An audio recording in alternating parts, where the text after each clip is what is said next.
Gentlemen, welcome to episode 66 of the Juggernaut Bolt Action Podcast! We've once again lost Pete. I don't know if we're making... because he's not here. He's clearly operating in Pete time. We've spoken about Pete time. It's the micro dimension in which Pete operates, which is a separate timeline throughout the rest of ours.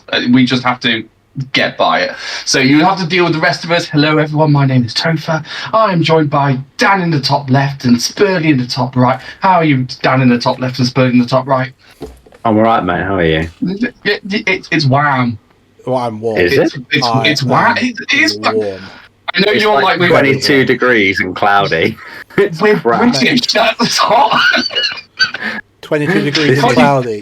It might feel like jeans and t-shirt weather. Mate, I'm expecting to see the devil walk through my living room, mate. That's how warm I feel. Yeah. Oh god. Lucifer's going to be sat on my sofa. Yeah. He's coming here for a break. You know, he's coming here on his summer holidays because it's warmer up here than it is down there. The devil of bolt action's right here and he's recording a podcast, so stop with that language. Anyway, I know what all the listeners will be here for is new V3 goodness and discussion. So I'm going to make the intro as quick as possible so we can blitz all the way through it. So other than what's everyone got planned, anything interesting? Anyone done anything in the past 2 weeks since last recorded? You told me this was the Old World episode. No. I'm all pissed off. I was supposed to be going to an Old World tournament this weekend. I was going to a 2-day doubles GT. I was well excited. Got emailed on Tuesday night. Now it's cancelled. What is it with doubles events that are so cursed, both for Bolt Action and the Old World? It's all I want to do in my life is go and like roll dice with my friend, and I can't do it. The problem is it's the Midlands, because they hold doubles down in Aldershot, they hold doubles in Wales, but nobody in the Midlands likes playing. They just don't have enough friends or any friends. Are you saying people in the Midlands are just inherently antisocial people? That's what you said. I was trying to I'm not saying that. Burley just said they're all fucking losers and no one likes them. Yeah, fair enough. I must say, Dan, it's nice to be free into it and say fucking shit, cunt bastard again without, it's lovely having Marcus on, but there's a restraint that it puts on us that we can't just talk our mind. So it's good to be back. Do you know what? I'm going to be the most well-behaved person on this episode.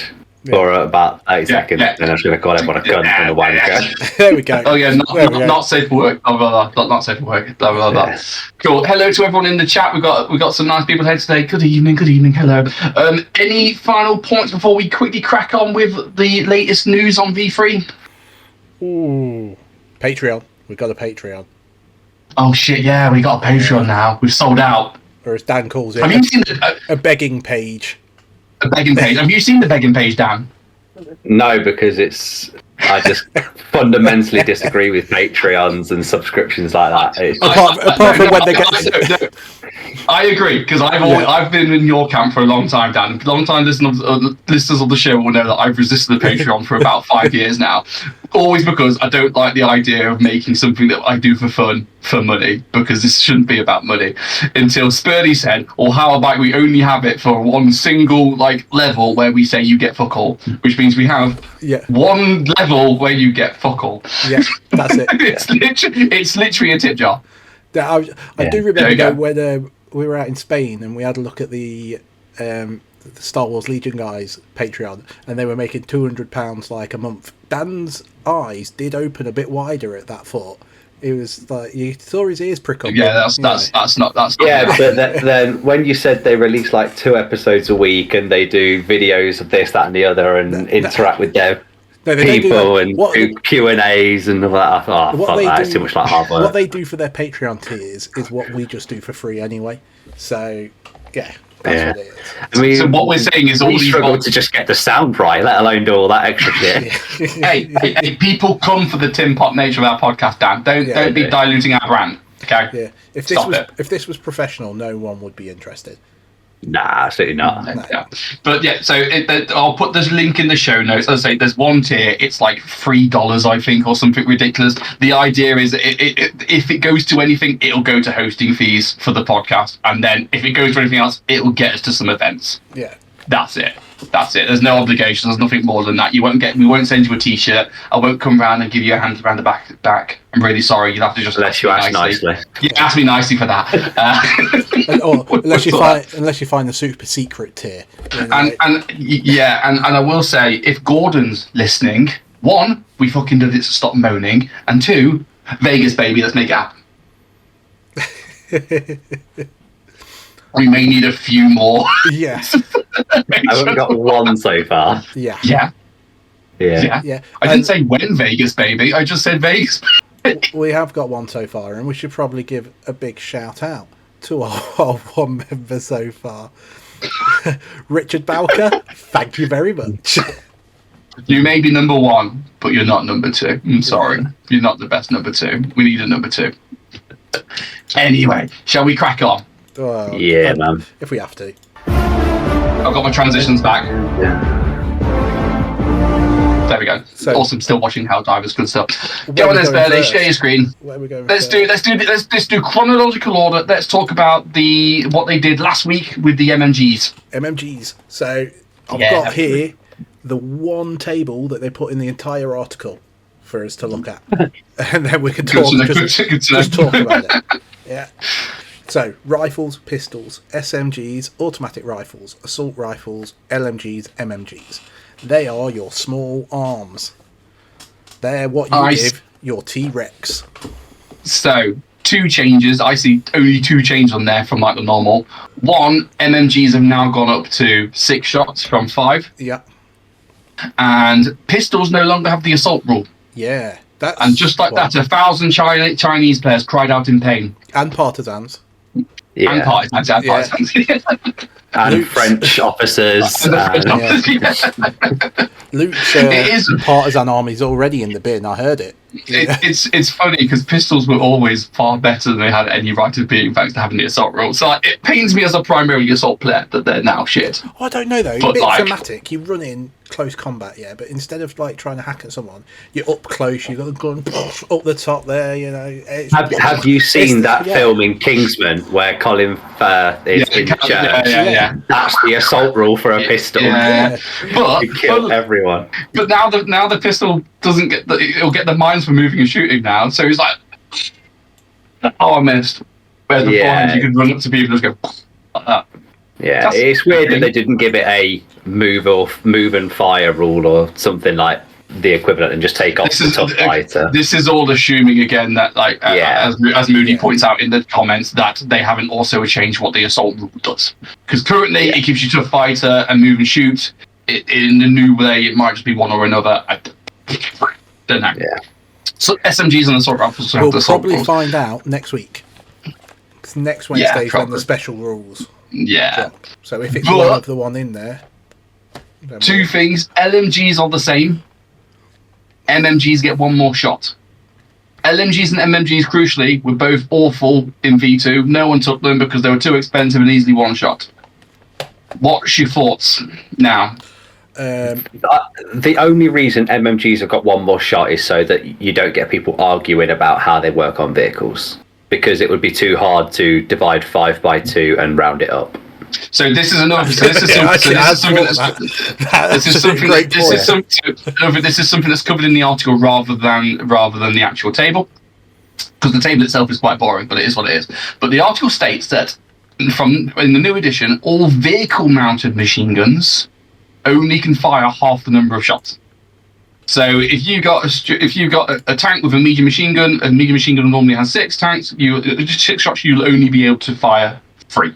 And that's all vehicles. All vehicles. As an example, the old Dakar Stuart, which was 2 MMs and 2 LMGs, now is only shooting 10 shots rather than the 18 that it was before, which is a huge change. And it's a lot. It's less, but for saying it used to shoot 13 shots normally with one gun, with the main gun firing at something else, then you fire the hull at something else. It's not that big a reduction, and whenever you have a tank, will be probably firing 6 shots from 3 from the coax and 3 from the hull. You know, your Stuarts, your Shermans, your Tigers, that kind of thing. It's still got nearly double the shots of everyone else, right? Yeah. So it's obviously we don't know without points, but it still places it better. Yeah. That being said, I don't not like it because obviously I know they needed to rein in the MMG tank somehow. I just think, what else could they have done? Do you know what I mean? I like the vehicle change. Yeah. I really do. I think it shows that on most vehicles there wouldn't actually be that stabilized platform when you're advancing, and your machine gun would be all over the place, bouncing all around as you're advancing. So I think it's a good change in terms of maybe reflecting a bit more reality, but also just dialing back those vehicles. They want to make it an infantry game. Don't have tanks that just wipe out infantry in one shot then. Yeah, and as we'll get to when we talk about this week's article, those 3 shots you'll find that you'll get more hits than you used to get as well. Yeah. So like maybe not as many kills, but at least from a pin perspective, whoa. Save it for later. Save it for Spoiler later. alert. Yeah. Spoilers, but like, yeah, I don't think it's as... Obviously, it comes down to points, but I don't think it's as big a nerf as it looks like currently on paper. I think the biggest changes will be things like beforehand, you know how I used to have the meat chopper? Because meathead...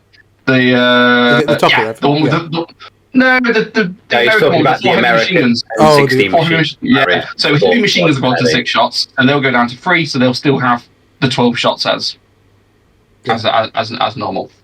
I think I don't quite like it on... You've got vehicles that were built and only have a machine gun, like in the turret.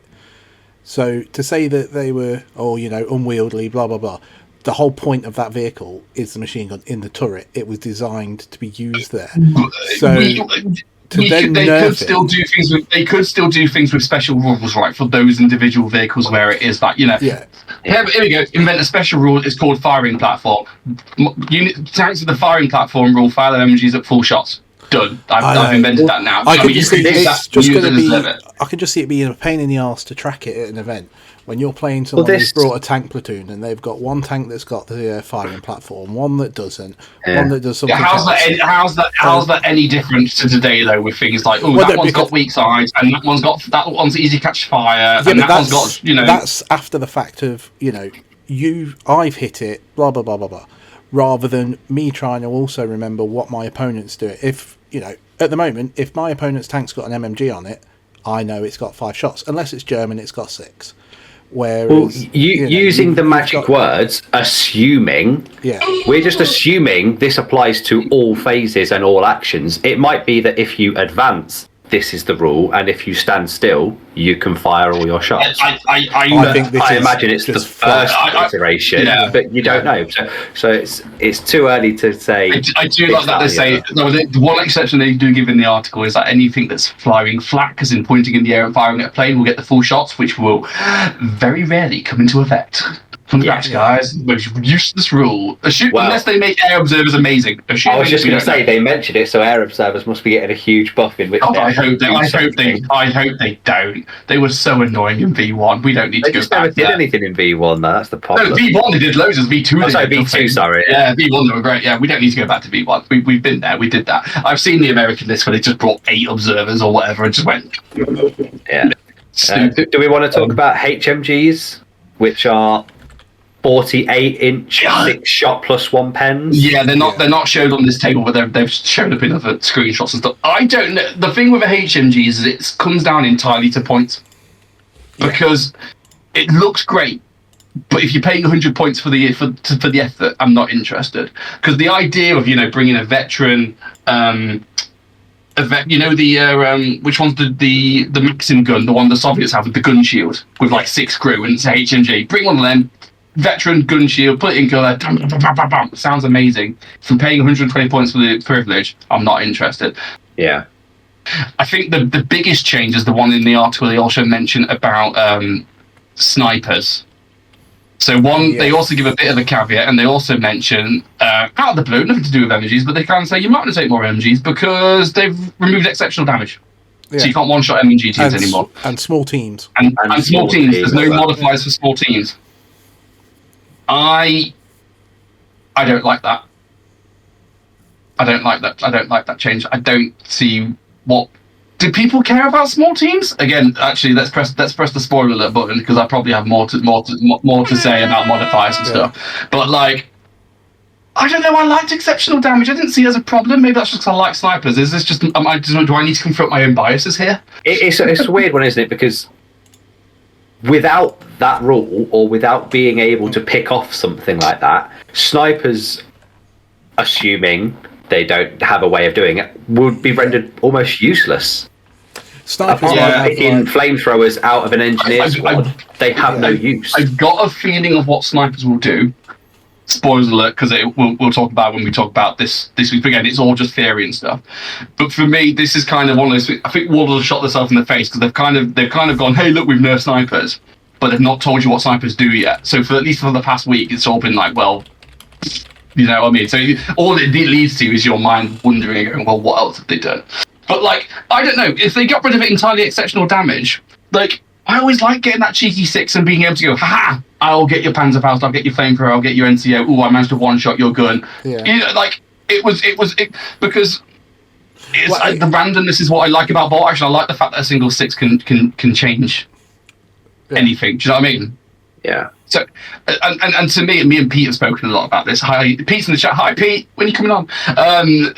He said, like, I feel that this change, you know how they've had their mission to, like, you know, simplify everything, and, you know, we're trying to make it easier and trying to make it simpler. Yeah. Well, I feel that they've made this change to make things simpler, but I don't feel they're making it simpler. I feel they're just dumbing the game down. Yeah.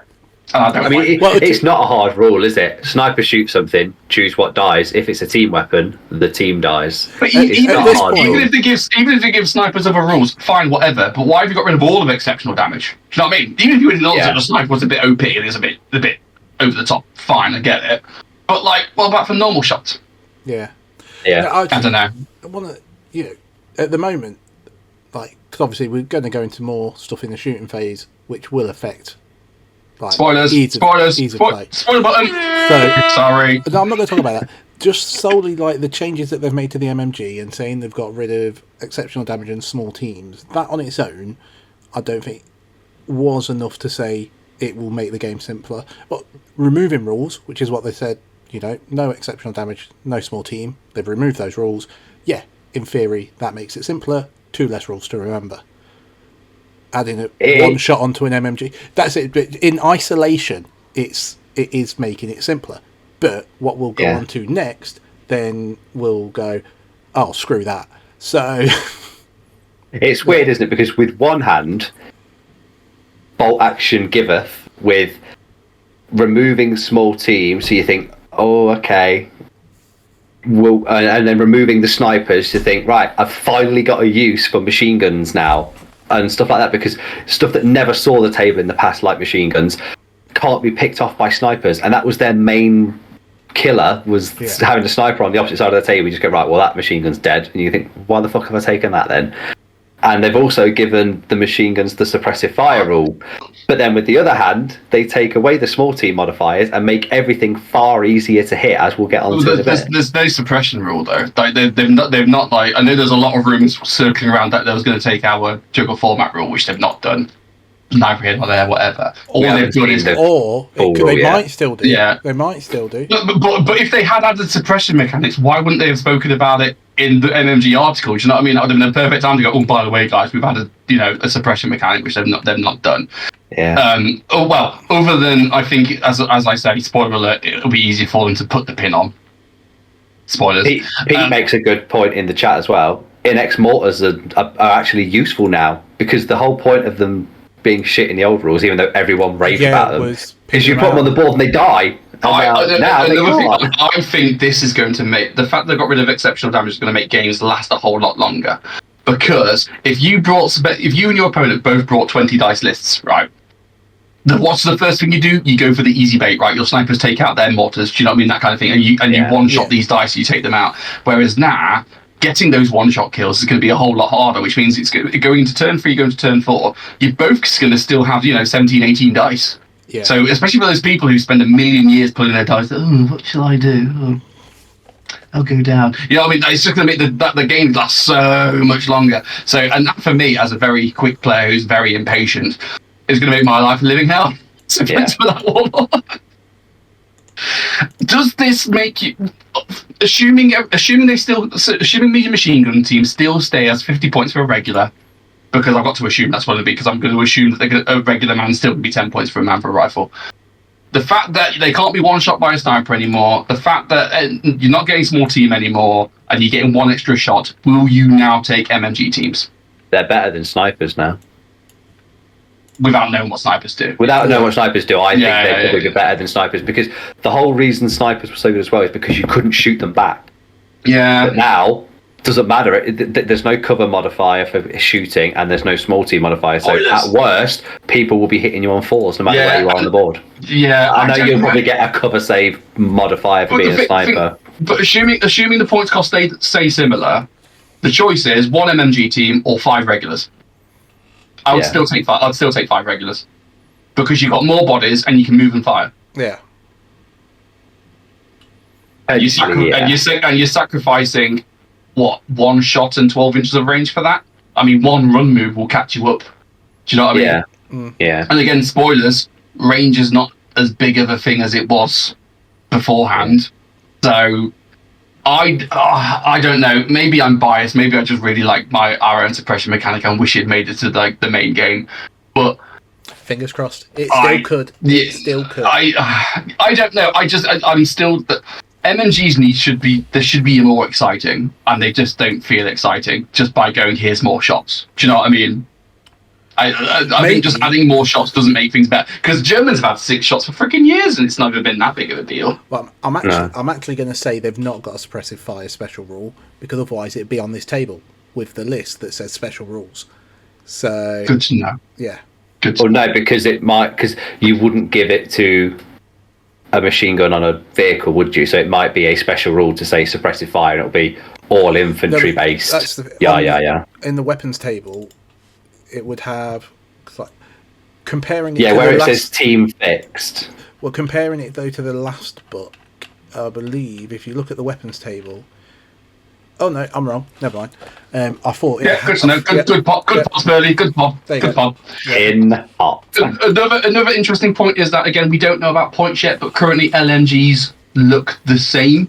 Yeah. I have seen a rumor that they've nicked our Jugger podcast rule where if you took a full maxed out squad, you'd get the LMG for free. Oh. Fingers crossed. I hope they've done that because I love that rule. Do we get commission for that? Every rule book. We get absolutely nothing. I'd be lucky if we even got a thank you in the book. I don't think we would get anything. We wouldn't get that. No. That's fine. I'll take that. I just want the game to be better. Yeah. I don't know. I'm just a bit whelmed with the MMG rules. I think I was kind of gearing myself up for something like awesome, exciting, and new, and it's just been like, here's some rules you like that have been removed and 1 extra shot, and I'm like, okay then.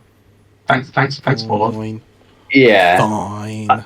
It'll do. I think the change to vehicle machine guns is bigger than any change that would affect infantry. But that's a good change, and depending on how points work for vehicles, it could be a game changer. I can still imagine like the Russian Tokarev still being a really good top tier for choice, because it's still going to be a soft skin with 12 machine gun shots. I can imagine it's still going to be relatively cheap. So if you're in the grand scheme of things, you're not going to see things shift that much. It depends how they point cost things. It depends how they cost things. It's when you look at there's too many on. Yeah. You look at that weapon. Oh no! I think never mind. I think we were talking about it. Are you alright, Sterling? Oh mate, I know. It's fucking hammered. Do you want to stop with like it's buffering, rules? Mate. It's buffering. That's what I am. I'm buffering. I'll catch up with the conversation in a minute. Yeah. And Pete in the chat also makes another good point. You know, with terrain in bolt action being what it was and being on a 6x4 table, the range has never been that big of an issue anyway. Do you know what I mean? Like 2 foot, 3 foot. Yeah. Most times the firefight begins, you're normally like 18 inches apart. Unless it's a stupid table with stupid terrain. Looking at you, wood tables on the WTC. You know what you did. But otherwise, like, you know. Yeah, I know what you mean. Yeah. Any other thoughts on this section before we get into the big one from this week?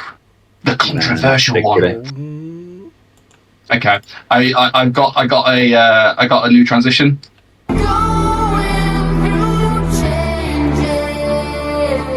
a bit of Ozzy Osbourne and Kelly Osbourne there going through changes because we're going through changes. There we go. No, look, it was between that or Keen, everybody changing, and I couldn't get Keen to work with my soundboard. So, fuck you. You got Kelly Ozzy Osbourne. Yeah.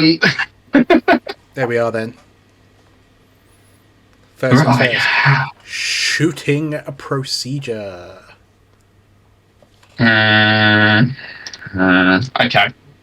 Can I just say, before we get onto all the negatives that we're going to cover, there is one bit here that is actually good, and that is that it's labelled number 1, declare target, number 2, target reacts. Because there were so many times people would be like, you're shooting me with HE, and you'd roll to hit with your artillery, and you hit it, and you go, oh yeah, well, I'm going down now, and it halves the hits because it doesn't. But that is what the rulebook said, and then in the old rules, it doesn't officially say when you declare you're going down. It just says you can go down to half the hits. Also, I know this change. There's also been some talk about whether they're going to bring in pre-measuring or not. I know Matthew had put that in the comments from the questions we'll get to later about whether they'll bring in pre-measuring. I personally think, God over my dead body, hopefully not. They do have a measure, range, and open fire step. So that assumes measuring is still a thing and needs to declare before you measure things. Fingers crossed, because I fucking hate pre-measuring. Yeah. Roll to hit, roll to damage, target takes cover saves. Can I just have a powerful I told you so moment? Only because I was talking about cover saves like months ago. And Spurdy raises a good point, but Toph, you can't take credit when someone just told you. I can take credit when people are telling me I'm a fucking liar. So fuck you all. You now have to live in the world of cover saves. So aren't you happy? Aren't we all happy now? We have cover saves. One thing I would like to take from the shooting procedure here, there's been a lot of people saying, oh, well, do you roll to hit, then take your cover save, then roll to damage? It's like, no. Why would they ever do it in that order? Well, this is an interesting bit because they kind of in the text of the article they kind of say, right, you roll to hit and then you roll to damage and then take cover saves. And they go into a bit, why do you take cover saves after damage? And then they kind of went, oh, you can do it before or afterwards if you want for an optional rule. And as I think Dan, you put it best perfectly, that's what Bolt Action needs. Optional rules to core game mechanics in the rulebook. That will absolutely not. There are some things in the game where, like, you could say at your club you can play trees as dense terrain, soft cover, or you can play them as soft cover, but you can see through them. That's a completely optional thing for you. However you want to play your terrain is up to you. But a core mechanic to the game, in what order you do things, you can't change that. You can't suddenly decide I'm going to roll to hit and then I'll declare my target to say what I'm going to shoot at because I've got a good roll, so I'm going to shoot that unit over there that's harder to kill or easier to kill. Yeah, I rolled a load of sixes, so actually these are for my multi-launcher. Yeah, I'm going to shoot my howitzer. Boom, I rolled a hit. Okay, well, I'm going to target your tank. No, it doesn't fucking work like that, mate. You declare your target, you react, you measure, you roll to hit, you roll to wound, then you take your saves because that's how many times you know you've got to save the fucking shot. You can't just arbitrarily change a core mechanic of the game. You can't all of a sudden say, well, my guys are going to run 8 inches, 16 inches this turn because I'm giving them an 8-inch movement because it's, I can, really. It doesn't matter what I do. It's for the theme, innit? But Dan, you can't do that. That's not how we play it at our club. This is another thing that's different is that, and the reason this is important in which order you do it is because if you imagine you've hit, say, a unit of 10 infantrymen with a big HE. Let's say the opponent have them all squished up, so with your template you hit all 10 blokes. If you roll before damage, you'd roll 1 cover save, right? Because it's 1 shot. One shot, cover save, passed or failed, cool. So it's basically all or nothing of whether you damage the squad. Yeah. But specifically in that shooting procedure, you roll to damage first before cover saves, in which case, right, cool, I've hit 10 of these dudes, let me just roll the damage, cool, I've damaged 8 of them, now let me roll 8 cover save rolls. Do you know what I mean? So, depending on how you could do it, could really be the difference between all or nothing in terms of damage. So to Dan's point, don't fucking offer that shit as options because people will be like, you'll go to a tournament, oh, at our club we play it differently. And I just... Yeah. We've all had it at events where you say, my club plays it like this. You go, well, that's great, mate, but it's not the rules. But now they're officially sanctioning it to be able to go to a tournament and go, that's not how we play it. Well, they say optional rules at the back of the book, and the veto equivalent is like the units across multiple brands special rule, which like every so often comes up in the Facebook group, and everyone's like, kind of. If you go to any event and try it, everyone's just going to go, no. So I can kind of hope and have to assume that it's the same thing. Do you know what I mean? Anyway, so that's the order of things happening. Have we got next slide for the modifiers? Hit modifiers. Okay. So if you're shooting, you now only need to be able to count up to still up to 7, but there's less for you to count. So there's no modifier for long range. No. There's no modifier for being left by yourself as a team weapon. Losing assistant. That could be in the rules, kind of as not a hit. But it's currently in there as a modifier. And why would they not do that? Was it in the modifiers in the old? Yeah, it was. Yeah, it always. Yeah, it was. Yeah. Yeah. So no long range. No loader was the old modifier. No loader, yeah. Now it's just 1-1, no matter how many pins you've got. So if you've got 20 pins on you, well, that's I guess 8 pins, I suppose. That's fucking stupid. You're still only -1 to hit. The loader thing is not in the modifier table in the old rulebook. Is it not? No. Ooh, okay. So it could still be there. Yeah. Well, this is a stupid time to not put it in the modifier table. Then, may I add? Yeah. So it's not if they In the old book, you had shooting at point blank, which gave you +1. Yeah. So that's had a buff up to +2. So it's now +2. Yeah. You had per pin marker on the firer at -1, but now it just says firer is pinned -1. So it could be if you've got 7 pins, you still only take a -1. That's the way that reads. Which is stupid. Yeah. You had long range at -1. That's gone. Inexperienced at -1. That's still there. That's the same, yeah. Fire on the move, -1. That's still there. Yeah. So and then you've got targeted a small unit, as we said earlier.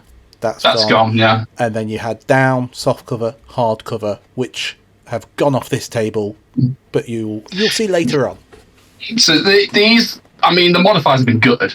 Let's be absolutely clear. Absolutely gutted. Yeah. And getting hits now will be so much easier because at most you're probably going to have like a -2, I guess. Do you know what I mean? Like everything can hit on a 6 other than inexperienced.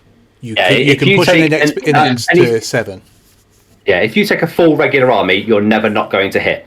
It's as simple as that. Yeah, because you'll always be able to roll a 6. What we've not said yet is that they've changed the base hit roll. So that's gone from 3+ to the 4+. Base hit is 4 now. So basically, it's the assumption that, like, say, everyone's always shooting at long range, right? Basically, is how you'd math it out because, like, you normally hit on freeze. There's just a built-in negative. At least that's the way my head's doing it. It's everyone's getting like a -1 modifier built in, but it just means things. So getting things hitting and things getting that pin are going to be so much easier now. Because it's just roll my dice, yeah. Oh, I got some 4s, got some 5s, done. Freaking Americans, if they keep the same rule, they're going to ignore a third of them anyway. Yeah. And Alex has a point in the comments. He said, "Note fire is pin doesn't actually make a difference until 3 pins." I don't know where he's got that from. Based on the old rule of 3+ to hit with 3 pins, it would then be the same now as having the new rule. Fair enough. Okay. Yeah.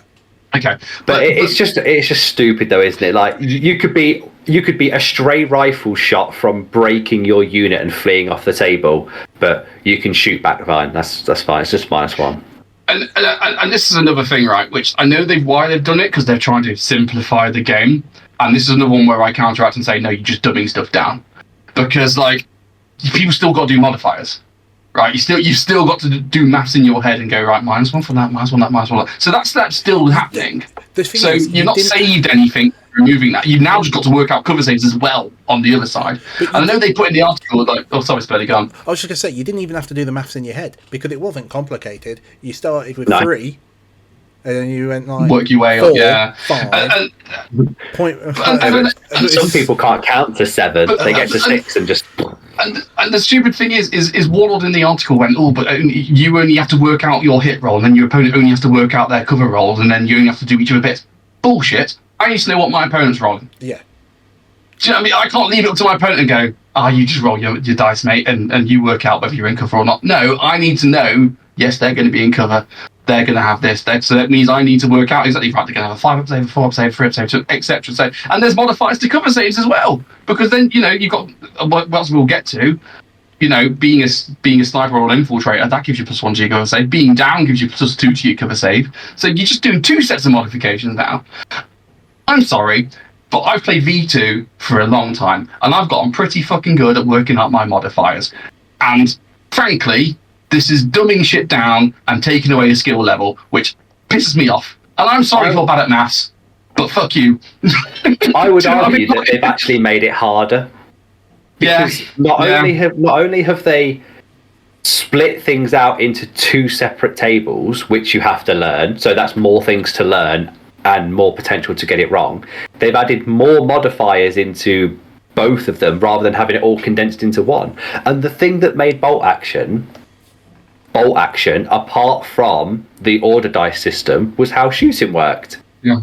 Okay, I hated bolt action 7s. I would have loved them to bring in fantasy 7s where it's 6s, 4s, 6, 5, 6, 6s, whatever. Yeah. But that's how it was. And the whole, I'm just going to roll to hit, roll to wound. You don't have any armor because you're just a dude in a fucking flak jacket. You've got nothing to save you, really. Yeah. It's stupid that they've added this in now. And the cover save thing, along with the detachments that we saw in the last episode we did, this is now 4th ed 40k. And it's stupid. Yeah. Agreed. But I love 4th ed 40k. Oh my god, a wild Pete appeared. Yeah, reinforcements have arrived. Yeah. Modifiers are dumb. Give me back my hit modifiers. Yeah. Yeah. Just take away cover saves. I don't care if you make things easier to hit in general. I've very rarely seen the bolt action community be so aligned on something, and being that, we knew it was coming, and I was kind of like, am I sat in my own little like bubble of maybe I have a problem with this, but maybe the vast majority will be fine. I don't know, because it's hard to gauge this sort of thing. So I was happy to be, happy is the wrong word. I was satisfied to see that, no, the community hates this. Yeah, I didn't see one positive reaction to this. I've seen a couple of people. But they're few and far between. Most people I've seen have gone, "What the fuck, yo?" Because no one had a problem with this. No one had a problem with the modifiers. You might have had a problem with how cover worked and what counts as what cover. Do you know what I mean? That whole half in, half out thing. That's fine. You might have a problem with that. But the fact of once you've decided you have cover, the actual how the modifiers played, no one was upset with that. That's fine. No, it speaks to me that. Go on, Pete. We've got an opinion in from Evan that he's not a fan of this new shooting phase. That was a phase that gave bolt action a lot of its flavour, and now it's gone.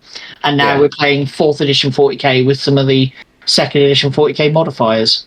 Yeah. The thing is, all this says to me is they've removed all of the nuance from terrain. So now all it is walls and area. That is it. Or barricades and area, 40k is. And that is fucking awful if they've done that. Again, assuming they've done all that sort of stuff. But Dan, you're going to get feel no pain. Sorry, medic saves. Mate, I'm going to take so many medics. We've moved on to cover saves, so I've moved us on to the cover save table. One last thing before we get there is just, isn't it going to be so much harder to shut units down now? Yeah. Because in before, say if the flamethrower got out the Jeep, and you're like, oh, shit, the flamethrower is about to shoot me. I need to put some pins on it to stop it activating. So, and stop it so it's shooting at -4. Oh, put 5 pins on it, wicked. Yeah, but you rolled a double 1, so he's hitting you on freeze still, even with his 5 pins. Yeah. So the whole point of bolt action was kill what you can kill and suppress what you can't kill. Yeah. Can't even do that anymore. Yeah, you can't control enemies anymore. Or the suppression matters less. The pins matter less because they don't affect your hit value. Yeah. So it's all good for the MMGs. Oh, you get more hits now, you get more pins, yeah, but the pins don't matter. So what's the point? Yeah. Well, the pins matter in the fact that you need to pass the order check, but the second you passed it, it doesn't matter. Yeah, but because things can go down now, as people can see on the screen, to get massively improved cover saves, all you've got to do, or you get a cover save for being in heavy cover, for instance, you could deploy a team behind the wall. Yeah, you could just be behind the wall, save. Tank absolutely loads of shots, get loads of pins on you, and then because you've survived it all because of your 4-up cover save, you can rally at the end of the turn and shed all your pins because we know that's a rule that's coming in. Yeah. So it's just, what's the fucking point? If you stay down over a turn, you used to be able to lose pins. Can you still do that? In which case, just staying down, I'll have a 2-up save and lose pins at the end of every turn. Don't mind me. Imagine a Japanese unit with a 2-up cover save on an objective. Imagine it. You're going to live it. Stop that. That's just ridiculous. So Alex raises a good point in the chat. Assuming morale levels and rules haven't changed. Not even to get it. Well, I don't think they have because the Fnatic special rule did kind of stay. Well, we saw a table with it in an earlier release, so they've not changed. Yeah, so I assume it could change. Assume it's not. So and I don't know. For me, it's just like. Yeah, I shot my big heavy howitzer at you, and I got a hit, so you caused D6 pins, but you've all got 2-up saves, so I killed nobody. It just seems weird. Like, people who say, this is the same. It's not the same, because getting those pins and getting the hit in the first place is so much easier. So it's so much easier to, like, hit a unit twice with 2 heavy howitzers, pin them out of the game, but you didn't actually kill a single one, because they were down. Yeah. It's weird, and I don't know why they did it. I know why they did it, because they're trying to simplify things. They're trying to make you buy another book. But this is not the way to do it. Well, a problem everybody had was getting within 6 of a small team that was down and in hard cover and still having to hit on 7s. And it was just like, why am I this close and I'm hitting on 7s? And what they've done is gone, you can hit them now, but you still can't kill them.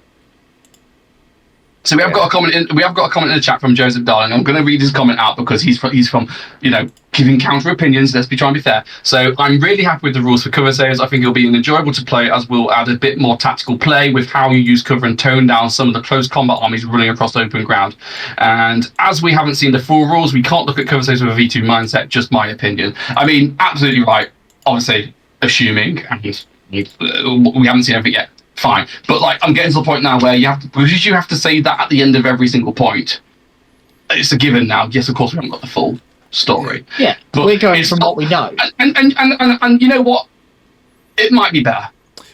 But currently sat where I am now, there was no. I loved the shooting mechanics and the pinning mechanics and how it all works in the V2. So. It was already perfect. So any change, of course, I'm going to see any changes as a negative because it was fine. And they say it's going to tone down close combat armies, but is it? Because again, Japanese fucking cover. Won't. I don't think so. It definitely won't, Joseph. Because what you've got now, right? Imagine you're a close combat army. You are harder to hit as a base anyway because everything's now on 4s rather than 3s. So no matter where you are on the board, it's harder to hit them as a general rule. Amazing. Then when you move to the next bit of cover, it's still the same harder to hit roll of a 4 rather than a 3, but then they also get an improvement on the cover save in terms of what the modifier was in the old rules. So soft cover used to be a -1 in the old rules, but it's now a 5+. So the effect of cover has improved by 16%. The effect of heavy cover has improved by 16%. So your army is 16% more survivable by being in cover as it moves across the board. And because you can't shoot it as effectively, it's going to survive more. And when it gets there, it's going to roll over you even harder than it did before.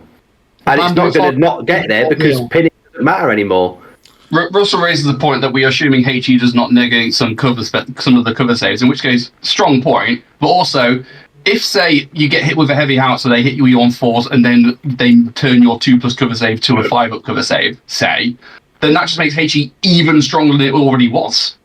Yeah. Right? Because then everyone else is struggling to kill you because you're going down and cover, you hit on 2s, and then the HE just goes, lol, whatever.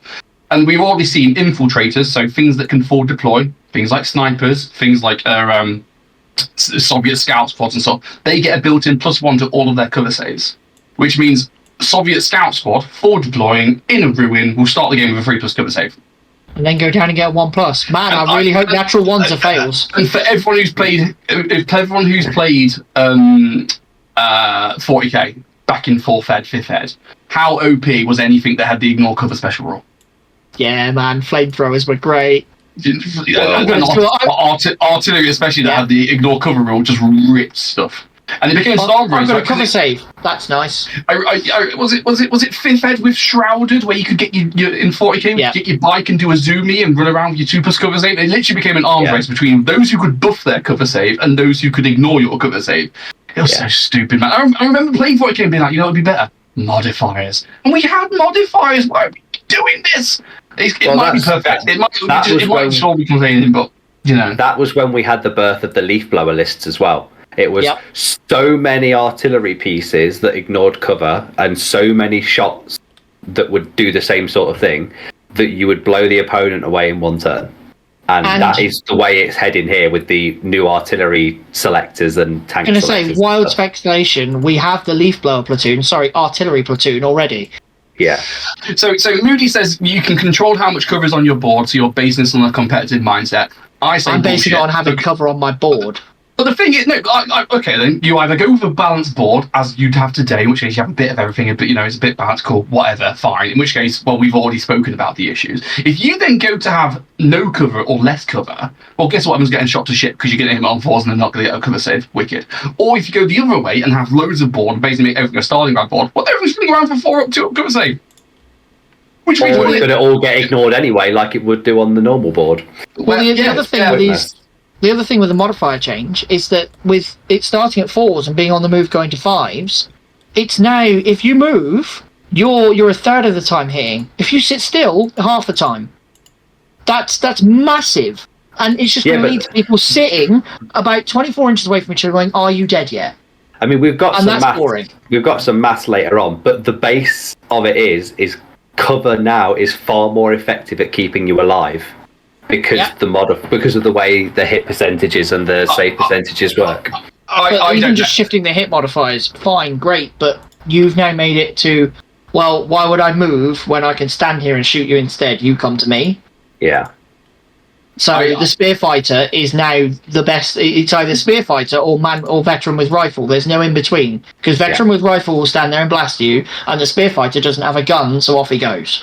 I guess for me, obviously, yes, I know we don't know the full picture, blah blah blah blah. Like, I know, but the same wild speculation. I can't keep coming back to though. But there was not a problem here, and Wall has now changed it for whatever reason. I think they were stupid to do it, whatever. But now, even if it won't be a problem now, I've got 2 months now of speculation, of thinking it's a problem. And also, when something was also damn near perfect, you have to do something damn near, even better than that to make it an improvement. And I just don't see it. I just don't see it. I can't see what other rules they would make to make this better. Yeah, of all the bits of bolt action that needed improvement, this wasn't it. This was the only bit, the shooting phase was the only bit where, apart from like some small things of how cover interacted with more than 1 inch, blah, blah, here and there and everywhere, but that was the terrain rules, really. The shooting bit was fine. It worked. Everyone liked it and everyone understood it. But now it's just gone. I've never seen so much unified hate for a thing. For a change. I think the only change that was actually needed to kind of fix the one issue that I ever saw, which was this little man having all these things within 6 and just being survivable, was just change point blank modifier to a +2 and keep everything else. Or even because now suddenly that small team can't hide as effectively and will die. Or small team doesn't work if you're within 12 inches of an enemy. Yeah. Do you know what I mean? You don't need to throw the baby out in the bathwater. And this is why I feel like they've made this change to sell a book. Because I feel like we need to make sure we change enough to justify a new edition. And no one wanted that. Everyone's always said, we just want 2.5. Do you know what I mean? We want V2, but then just change all the things that annoy us, but otherwise keep it fundamentally the same. And this is a massive change. And their reasoning is we're trying to simplify it. And I just can't help but think, bullshit. Yeah. And I think, we're trying to make people have to do less maths because it makes people take time working shit out. Well, if you're slow at maths, and you take a while working out your modifiers in the past, you're going to be still slow working out your modifiers here, except now you've got to roll an extra set of dice. Yeah, nothing's going to speed up, is it?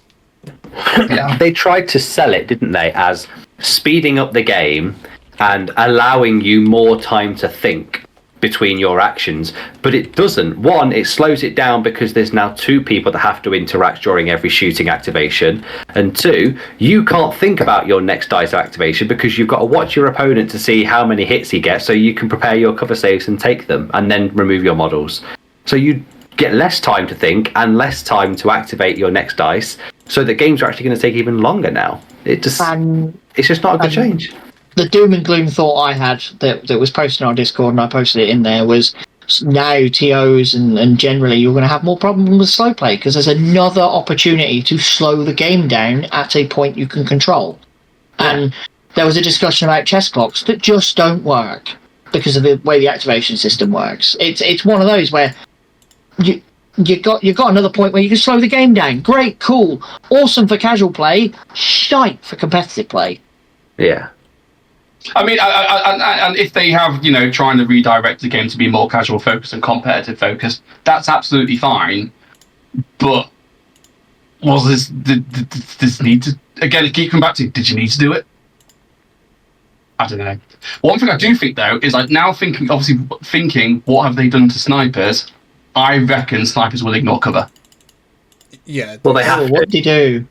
Yeah, but it doesn't matter, does it? I'd like to be able to pick the man that dies. I'm a sniper. I've been there for days. They might still be able to do, but they might still be able to do that though, because if they've removed exceptional damage in the way that you can't remove an entire team, but you still get to choose the model that dies. If you say if it was an MMG team, great, you pick which crew member dies, whatever. But you can still then kill that Panzerfaust, that NCO, that flamethrower from within the squad. Man there, so you're out of coherency, so you have to move. Yeah.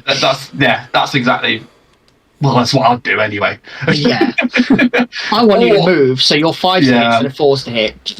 Yeah. But then snipers only hit on 4s, so they're less effective anyway. Do they though? Are they got +1 to hit? Yeah, I reckon it'd be something like it'd be ignore cover and then some other rule, like always hit on 2s or something like that. Well, you've got to think they've already got the infiltrator special rule, so it's how much they're going to lump onto just your standard sniper. They're not going to put a lot on to make them worth it. They might add one more rule onto it. I think if it's already got infiltrators, they might add one more thing to it, and it'll either be and you know what? Negate veteran cover, snipers are going to live for ages. Or veteran sniper and hard cover. They're going to live forever.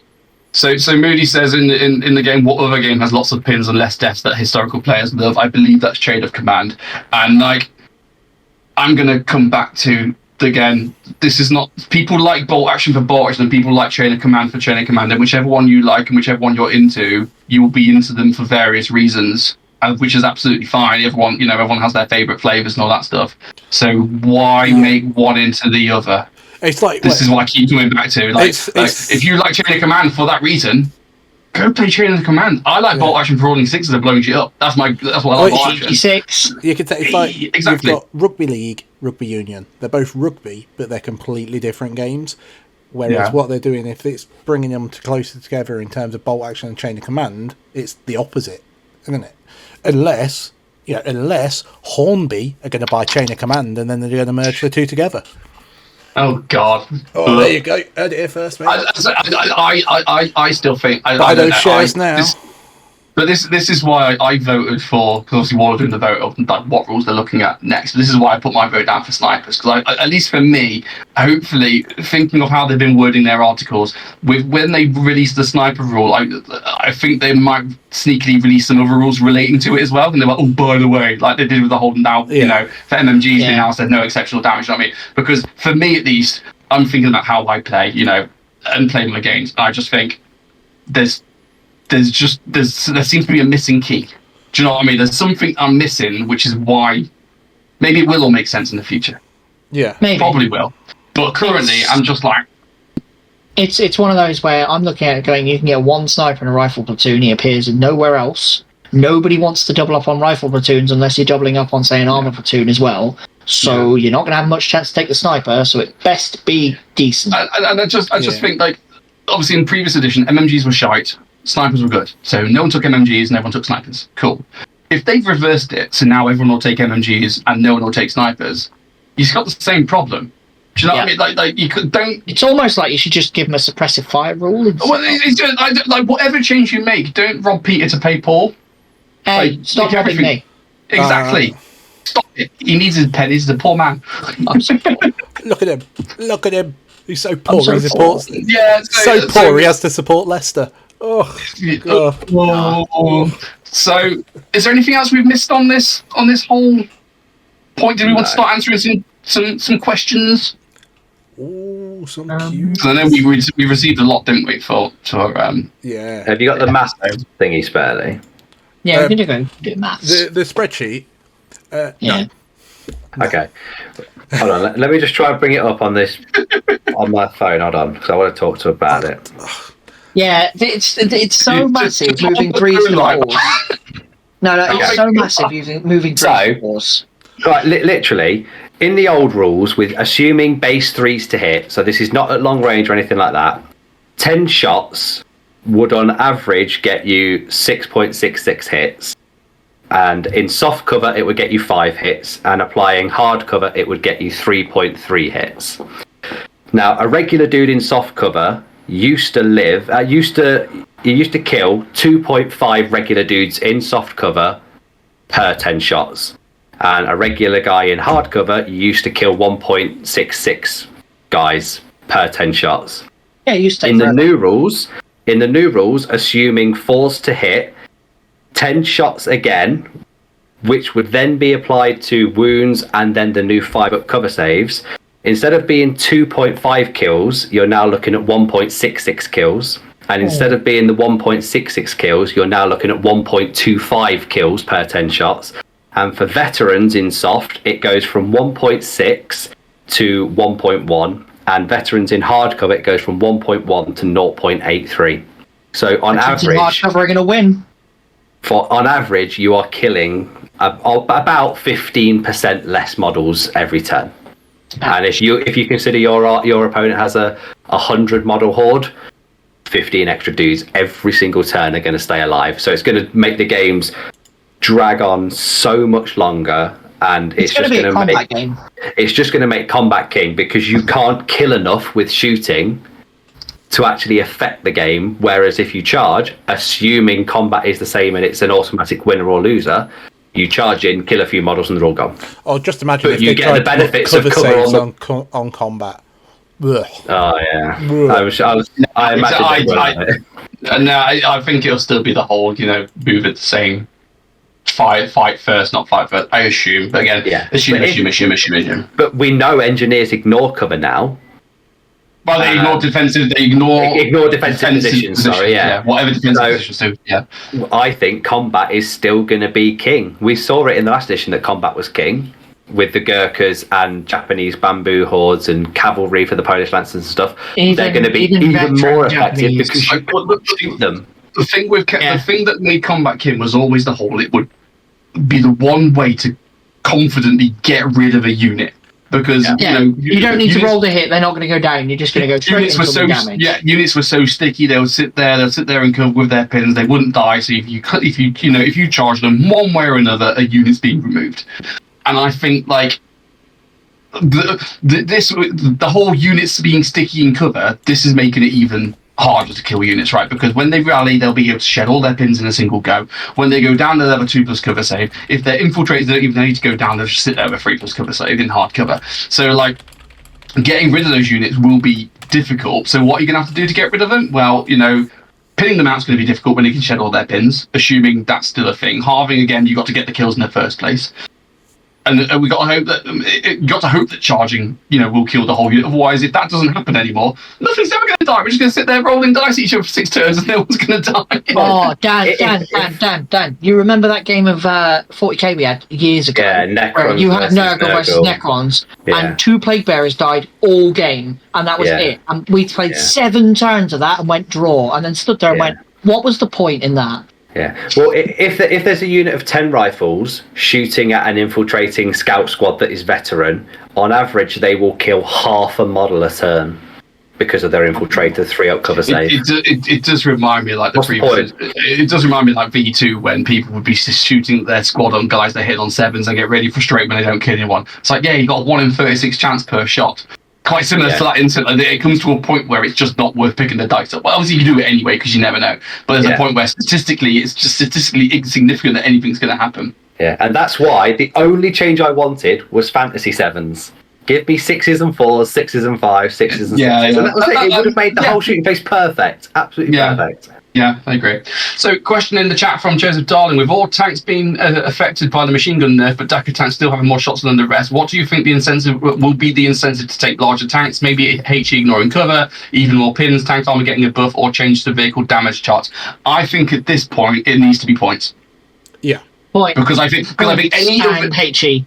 Yeah, any other change will make the Dakar tanks and the soft skin and will also buff the small ones. Do you know what I mean? Like, if you make HE amazing, why take a stern type when you could just take a grill, a grill, or a Lorraine Schlepper? Do you know what I mean? So I think they need to make it so the points are cheap enough so you go, a Tiger is only 40 points more than a Panther, which is only 20 points more than a Panzer IV. Do you know what I mean? That's the kind of thing where you have to go, actually, it might be worth the investment. That's how they're going to do it. They need a P3, which is a 9+ with the 3 machine guns or the medium or the light AT, to cost the same as a P4 that is just the light howitzer. Isn't that the 8+ on that P3? Oh, the 8+, sorry, yeah. Yeah. But they need it to cost as much as the P4 with the better armor, but the one ignoring cover gun. Yeah. You've got one. Do you want to be survivable but ignore cover, or do you want to be quick and less survivable but you've got a lot more shots? And the anti-tank option needs to cost exactly the same as maybe the HE option, to say, hey, look, you can blow up the other tanks if you want. Yeah. And if 75mm, for example, on the Sherman still does both, Sherman is king. Holy shit. I think even V2, if you took the exact same V2 set but made the Dakas do it, cost the same as a Sherman at 200 points. Oh yeah, you would see them. You might still see them, but it's a bloody difficult thing you've got to think of. Do I want to go to armor? You'd see or one. Do I want to go for but you'd see one, not list for 2 or 3. So I think making HE ignore cover would be dangerous. And I think if that was the only change, and you went, well, look, Tigers have got big HE, I don't think that would fix the problem. It's always been a cost thing. Make Greyhounds great again. Fuck you, Greyhounds. That's shit. So Dan Moody asked, would if you preferred all modifiers with D10s rather than No, shove your D10s up your ass. Dan. Get out. Ban him from chat, Spurley. Fuck that fucking idiot off. If you want to play with D10s, I'm rolling D100s and never missing. Yeah. That's like when you're asking your missus, like, do you want to have a date night to watch a film? And she goes, yeah. And then she goes, do you want to watch a chick flick? And you're like, well, not really. And she goes, well, what about if it's Mean Girls? And you're like, well, it's better, but it's still the same ballpark of bad decisions. Yeah, but Toph, what if it's Devil Wears Prada, mate? Formulate bad decisions. It's here we go, the formula for the same film, just given a different spin. No. Mean Girls is top tier chick flick. You can't see winners. It's not. I tell you what, it's not. It is not. Why can't I think of the film's name now? What the fuck? You are really doing crap. Are you all right? Jesus are you having a stroke? It's too warm. Right? It's too warm in here. It's too warm. No, it's not too warm. Pitch Perfect. It's not Pitch Perfect. Jeez. There we go. Pitch Perfect is a musical. Change my mind. Yeah. Pitch Perfect is a musical, and a damn good one at that. Mate, people think Titanic is a chick flick. It's about an old woman on her deathbed remembering some dick she got from a hobo 70 years ago. It's not a fucking chick flick. She had a beautiful life with a new husband who had kids and everything, but no, she got nailed in a car. It's basically a softcore porno. Well, how many of our listeners have been Pearl Harbored? Where their wives have been like, yeah, I'll watch a World War II film with you, and you get really excited, and then you watch Pearl Harbor with them, and then it's 3 hours of love. Yeah. Because Pearl Harbor sucks. Right, should we go through some questions? Should we go through the questions that people gave to us before we came online? Yeah. Sure. Cool. So Ryan David asks, are pins shooting cumulative or just a flat -1? I believe it's just a flat -1. They could have done a typo. We don't know. Or it's the worst typo ever. Day 1 FAQ. Yeah, exactly. Yeah, who knows? So James Shipman asks, be interested to see your take on what came out this week may mean for LMGs. I'm concerned for them. Too many people don't take in V2, which is a pity, and short-sighted, but their advantage is range, and particularly not having the -1 to hit at 12 to 18. I think with more hitting now possible and no long range, they lose their advantage in giving what the guarantee pins at mid-range. I agree. But it's dirty, isn't it? Yeah, but if like they're rumored they'll be free for the full max out squad, then it's like wicked. Yeah, cool. Yeah, give me. It always comes down to cost. If an LMG is a 5-point upgrade, fuck yeah, I'll do it. If it's 20 points, I'm not going to do it. Well, if it's 10 points, I'm still doing it. Yeah, that's what INX hordes need, is the ability to take a free LMG with their squads as well. Yeah. It's just fucking... Yeah. Knock.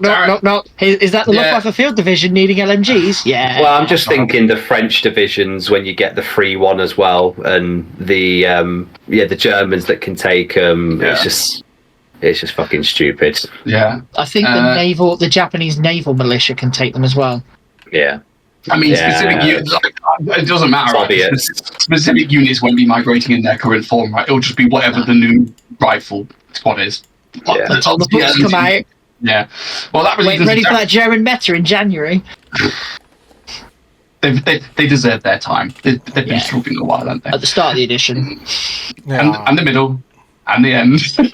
And everything in between.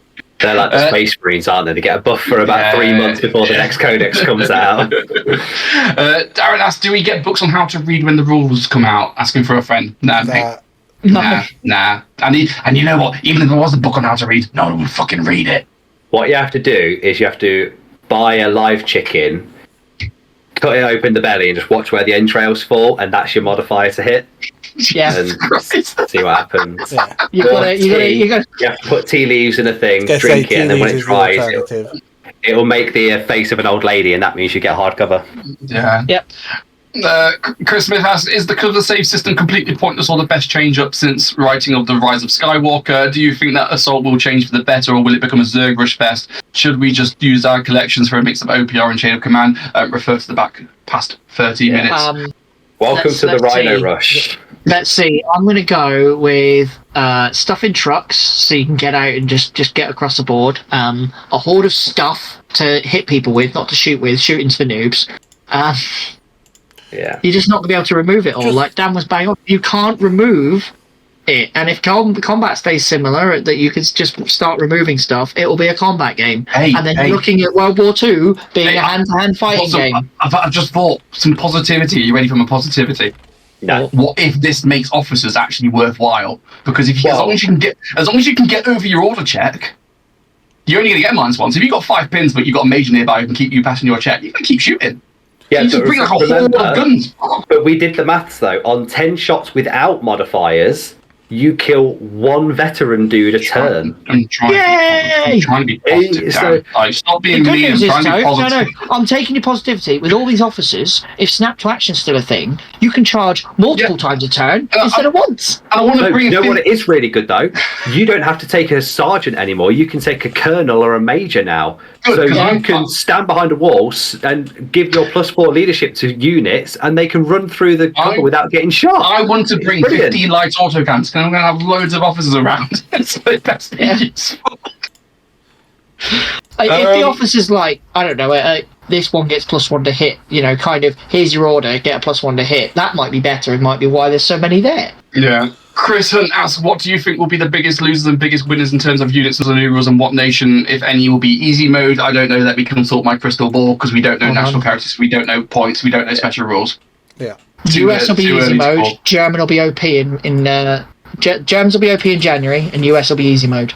My initial thought will be USA will be really strong off the bat just because they're really good at laying down loads of fire and charging stuff, especially if you take like veteran paratroopers. They're just not going to die, and they're going to be able to kill everything they touch. Otherwise it'll be Japanese again. It'll just be Japanese combat horde, and it'll be the same as it was last edition, except now you can't kill them with Stuarts. Yeah, Pete's happy. And if you can kill him with flamethrowers, fair play, because we've already seen the change to Fanatic, which means that they still have to test. All I can say is keep listening to the Juggernauts, because once we got the full rules in our hands, we'll be going through every nation and being like, take that, take that, take that, take that. That looks good. That doesn't look good. And then we'll be proved wrong within 6 months and do it all again. Yeah, man. And that is content. Get on the Patreon and give us £3 for our pleasure. Going back to the comment about it being similar to Chain of Command now. Yeah, obviously Chain of Command, 2 fat lardies. Yeah, that's who. Yeah. And Warlord have got previous, haven't they? Because you've got What a Tanker by Two Fat Lordies, which has been re-released as, Acton Panzer. Acton Panzer! Oh. So what are Warlord going to steal next from them? Or is the first theatre book actually going to be Blitzkrieg 1940? Because that's what Two Fat Lordies have got. Heard it here first. Yeah. No, honestly, I have too many bolt action friends on Facebook from America, and I'm having to see their fucking bullshit about their election. I can't deal with any more conspiracy theories. It's fucking nuts. Honestly, and let's talk about conspiracies. Finland doesn't exist. Just don't, because there's people I'm like, I know you. We played bolt action together. You're a nice person, and then they're just spouting bollocks about Trump and shit and Project 25. Oh, fuck off, man, you twat. Yeah, but think of all those trees that are wasted now because all those ballots with Joe Biden's name already printed on them have to go back into the recycling. Oh god, shocking! What a waste of millions of trees. You can't. Whatever. It's just whatever. John, some more responses to moan about. So I've got Jason Cossey here. He hopes cavalry will still be viable in V3. What are other people's opinions? I need Japanese cavalry. That'd be great. I've heard, the rumor I've heard is that there'll be a sneaky modifier where you'll get +1 to hit versus cavalry, or they won't be able to claim cover, something like that. They'll be more vulnerable than your baseline infantry. I would like cavalry to be viable because I have a shitload of them painted. That being said, I think normal cavalry are probably fine, but there's certain outlier cavalry, looking at you Italians and Polish, that could probably do with being reined in a little bit. I hope. What tough fight it's going to be, eh? What I know Warlord will do is they'll overdo it. So can't wait for impact hits on cavalry. That would be amazing. Can you imagine? Yeah. If they like just get impact. The horse's hooves get attacks as well. I really hope. For a horse, great. I really hope they're viable, because I know a lot of people going, "Oh, but they weren't really used." But like in the early war, at least, like cavalry was still a thing in World War II. Do you know what I mean? Like they may have used them more for movement and then dismounted and then fight, but cavalry brigades were definitely a thing. Well, the German army, the German mechanized army, was mostly cavalry up until the late war. So even if you take away their combat ability, but then give them a free move at the start of the game or something, I don't know, whatever you do with them to make them viable, I don't care. Do something. But I hope there is a way to make sure that you see them on the table. Because again, I don't think this was good in V2, let's nerf it until 40 so you never see it again. That's not the way to bake things. Everything should be viable. If they remove cover saves from cavalry, they won't be usable. No, I agree. No, everything will either hit you and kill you instantly. If you keep cover saves for them, they'll move quickly to cover saves and charge you turn 2, and then they'll just remove you from the board because you can't kill them because of cover. So Warlord has to be very careful what middle ground they find with that. Even if they give you can have cover saves, but there's no tough fighter anymore. That's fine, because cavalry is only usually in squads of 6. You can take a 6-man charge, and that's fine. If they were just how about spitballing ideas? Can't go down. That would also be fine. Just yeah. How about spitballing ideas? They can't go down, and they get -1 to their cover because they're so high up. Yeah, that'd be fine. Because that leaves them viable to bundle rush. But what if it's a Shetland pony regiment? Like those tankettes that can hide behind walls. Even if they're just mildly shit, as long as there's enough there that I can make it work when I'm fucking about at club, I will be happy. Do you know what I mean? Like when I'm taking my 2 Tigers list. Like no one's sitting here currently in V2 saying 2 Tigers lists are good, but I can make it work by just fudging it. Do you know what I mean? I'll be happy with that. But if they're so bad that I can't even do that, then I'll just be disappointed. Yeah. Yeah. We'll see. So next one then. So we've got is that 8:30 p.m. normal time or Pete time? I've already said Pete exists in his own parallel universe where time flows differently. I've been trying to get a clock to translate it. It's a bit off, but we'll get there. I didn't confirm or deny my presence on this podcast tonight. Don't break the illusion. Shut up. So then we've got. I didn't confirm or deny. I just left people in in lovely mystery. Pete moves so fast that this is actually tomorrow, but he's travelled so quickly. He's actually managed to get here on time to do the record before tomorrow. Good news, guys! At 9 o'clock in the morning tomorrow, it is not raining. He may have the same. He may have the same abilities as the Flash, but that's not why they call him the Flash. No. Hey, Flash in the pan, more like. Still won more events than you, Spurs. He's not wrong. Wait, sorry, I wasn't ready. I wasn't ready for that. You know. There you go. Yeah, there we go. Thank you. I've won an event in playing Sparrow at top table too. Yeah. And he's still not won. He's beaten me and still lost an event, so I'll take that. Because Dan slapped me about and took the win. Nice, Bradley. I'm your gatekeeper. It's like even when I do really well, I do badly. It's just like, I can't. Even when you do really well, it's still not good enough. Yeah. It's like when you're having sex with Gemma. Even when it's your best performance, she's still unsatisfied. Next question. Yeah. So Jamie Searle says, so no long range and less to hit penalties will mean more pens given out in the start of the game, right? At which point most units will be hitting on sixes, as they'll likely move to. If the national rules remain the same/similar, will this make US infantry the king of an infantry game? Ignoring the -1 for moving will effectively make them twice as good as any other infantry at hitting. Am I wrong? Yes, they've always been that good. If they stay the same, they've always been that good. V2, they were that good. V2, for example, I switched over to US towards the end of V2. Oh my god, those rifles are amazing. I don't need to bother about snipers. If you're in the middle of the board, I just shoot you with my squad and you'll die. If it's a straight up shooting match, USA will win almost every single time. Assuming they have the same rules they have today. Yeah. Assuming they have the move and fire and all that sort of stuff, and all the national characteristics are the same, USA will be the best shooting nation, apart from maybe the Finnish, which could move to different covers and ambush and stuff like that. But I don't think it's going to be a shooting edition. So USA will be strong, but they won't be the best the best nation there.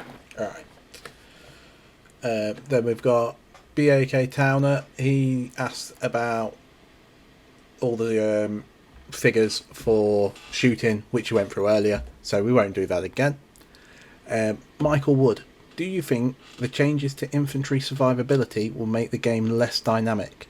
Leaving cover is now much more dangerous. I am very scared of it becoming like a leaf blower edition where everyone just lines up and just shoots each other.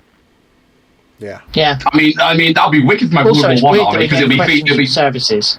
I mean, yeah, but like it'd be great for doing World War One games where we just line up and shoot each other and nothing dies and everyone just takes pins forever. But I like the dynamicness of Bolt Action. I am scared that it will lose that. Bolt Action will be a World War II, World War One game. Yeah, if howitzers and mortars and stuff like that and HE ignores cover, then it's very worrying that it could just be 2 officers, 4 minimum infantry squads, and 10 howitzers. And you stick them all in cover, and your opponent brings the same, and it's the first one to get the dice wins the game. And it could be potentially a very rock, paper, scissors, or a coin flip to say, did my opponent bring the same, or did he bring something exactly counter that? The problem with this is as well is that Marcus said, when we was talking this, he acknowledged, if there's something in the game you don't like, TOs can fix it. Do you know what I mean? Like you can have an event pack where you say, we'll play this, we'll play that. This is the cover changes are change that TOs can't fix because you can't say we're going to go back to modifiers because you're fundamentally playing a different game, right? Yeah, that's a core mechanic, Warlord, so you can change those now. Exactly. It's all heard it here first. Next Juggernaut pack. You see the shooting phase? Put V2s in there. But at that point, you are just playing a different game. Though. Yeah. You know what I mean? And whilst there, we could sit there and we're going to come up with Juggernaut World War II, our own game system. Woohoo! It's like Bolt Action, whatever. But no one's going to play that because that's not what Bolt Action is. So there's a level to the point where the community can fix it because if it turns out to be shit, the community just won't play it. They're going to play another game. And that will be sad. Sales will nosedive, and Warlord will panic. I doubt it'll get to. I doubt it'll this will be successful one way or another because there's more. As we said last week, there's more to a game than just individual rules right. But at least, but I can imagine it like killing off a large part of the competitive scene that would then have to regrow. Do you know what I mean? We're in a really good place now in terms of growth in the competitive scene. Lots of new phases, brilliant. But I can imagine if the cover save was as bad as Dan just suggested, loads of people would be like, well, fuck you, I'm going to go and play something else. And then it would have to start again trying to get people to grow in. And don't worry, it would come back eventually. Look at War Machine. These things are cyclical. But, you know, it without knowing more, it does make you go, Yeah. Yeah. It's very worrying that a lot of people that came to Bolt Action, and especially a lot of the posts that you see on Facebook are always, I've come from 40k and I've just got into Bolt Action. It's very worrying that they've come into a system now that has changed fundamentally back into 40k. Yeah. go back to 40k! Yeah, it could be really worrying for a lot of people that are new to the game to see what's happened, and they can tap out before they've even got too far into it. Or for people like us, if it does get to 40k, it would be very easy for us to tap out and just go, fuck it, we'll just do old world tournaments from now on. We don't need to worry about it. Yeah. Any other questions, Birdie? Yeah, last one from Parówka in Poland. What do you think about the lack of long range? It makes everything a shooting gallery. It really doesn't affect. There's no tactical nuance now to manoeuvring to get into short range to not have that -1. Yeah. I just think why. I've never heard anyone moaning going, I love this game, but I wish long range wasn't a thing. Yeah. I don't get it. I don't like get that. Again, that's one of the advantages the Americans had. It was that you could move and be long range fine, but you ignored the movement penalty, so you can still shoot better than everyone else. Yeah. But now everyone shoots on the same base value, so you're not. It doesn't make any sense to move now. You can just set up a firing line, like Toe said earlier, and just go, well, I'll wait for you here and just shoot you when you do. I quite like my firing line's longer than yours. Pew pew. Well, I quite like the long range thing before. I found MMGs because cheap 6 shots everywhere. Yeah, and Americans can take bars, right? So you just line up and do nothing and wait for it. But it used to come in handy as well when you were measuring your range with your rifles. And you were like, oh, I'm at long range, which means I'm out of 12 inches, so you're not charging me. Or you do it with your last dice, and you're like, oh, I'm within 12 inches here. I'm going to, first dice out, I'm going in Geronimo. So yeah, well, that was the point of trying to gauge whether you were in short range or not, so that you could set up charges for the next turn. Yeah. And heaven forbid they brought in pre-measuring, but if they have, it just renders all of this completely irrelevant. Yes. Like not having pre-measuring in a game, well, having pre-measuring in a game just takes out half of the tactics, really. It's half of the decision making and strategy, trying to find where you're going to go at what point. Yeah, that's it. If they wanted to speed the game up, adding pre-measuring will have the exact opposite effect. Yeah. I mean, Diaby in the comments raised a point not to compare rule systems. Chain of command has no range for small arms, and the game isn't firing lines. Yeah, they also have more modifiers though. They don't have cover saves. Yeah. Yeah. I don't know. Like stopping the lining up and firing will be purely down to what cover's available, what line of sight blocking cover is available. That will be so key.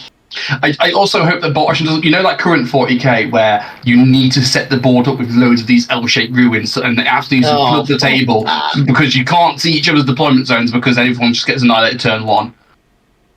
I don't want every table within Bolt Action to have to be Stalingrad because it's the only way you could play. I like the variety, and that some tables are lighter, some tables are stronger. You know what I mean? I don't know. I feel we're all very doom and gloom, and as I said earlier, I feel that there's a key missing. There's something I'm missing now because currently this doesn't make sense. And hopefully that will come out. Modifiers, cover. Morale. Assault. Yeah, we don't know enough yet, so I feel we're getting really angry. I can feel it, and it's like we need to just as a community just be like, we'll see.